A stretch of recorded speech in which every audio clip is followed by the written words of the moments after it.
Jeshi la Polisi Tanzania linapenda kuujulisha umma kuwa hali ya usalama nchini kwa ujumla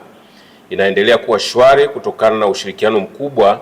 linaoupata kutoka kwa wananchi pamoja na wadau wengine katika kubaini, kuzuia na kutanzua vitendo vya uhalifu. Pamoja na hali hiyo ya usalama kuwa nzuri, yapo matukio machache ya kiuhalifu yaliyojitokeza katika maeneo mbalimbali nchini na ambayo yameendelea kushughulikiwa kwa ufanisi mkubwa kwa mujibu wa sheria. Makamanda wa polisi wa mikoa na vikosi wametoa taarifa mara kwa mara kuhusu kukamatwa kwa wahalifu waliotenda uhalifu, kufikishwa kwao mahakamani na kwa baadhi yao kupatikana na hatia na kuhukumiwa kwa mujibu wa sheria.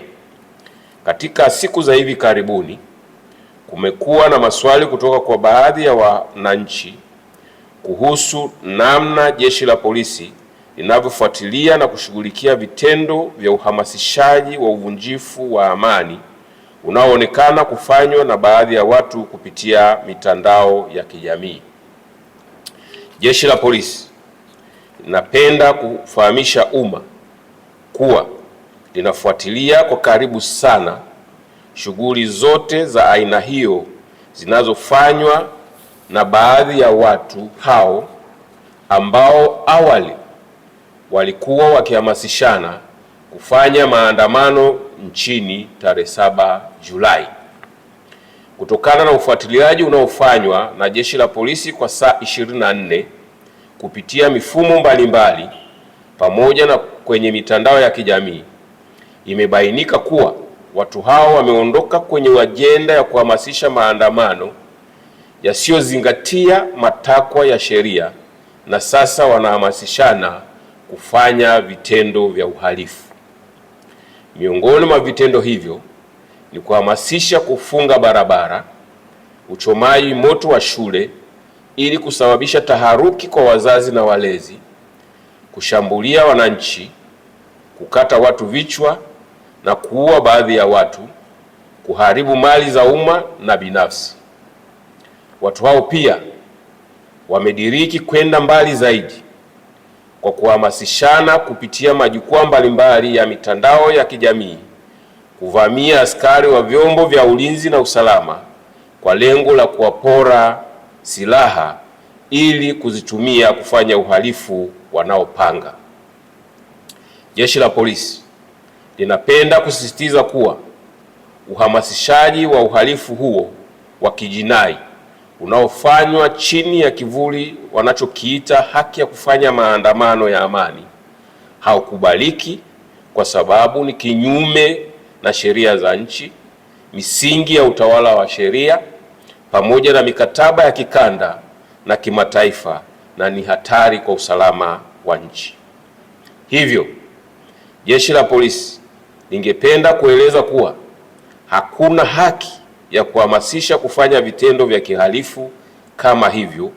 vinavyokusudia kuhatarisha usalama wa maisha ya watu na mali zao na vinavyokiuka haki za watu wengine kwa kuwajengea hofu kila siku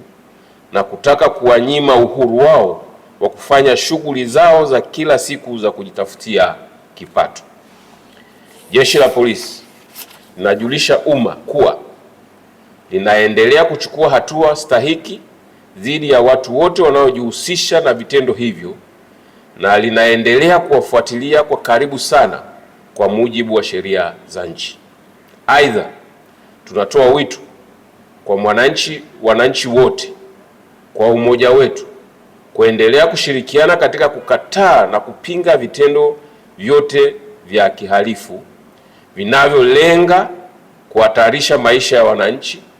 mali zao na mali za umma na amani ya nchi.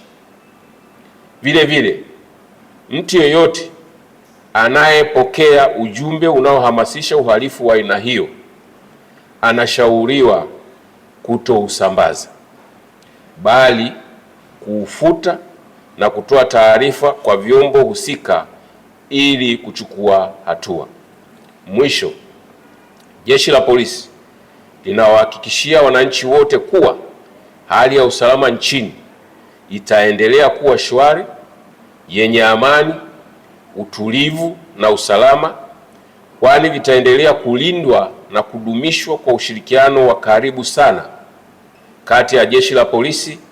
pamoja na vyombo vingine vya ulinzi na usalama.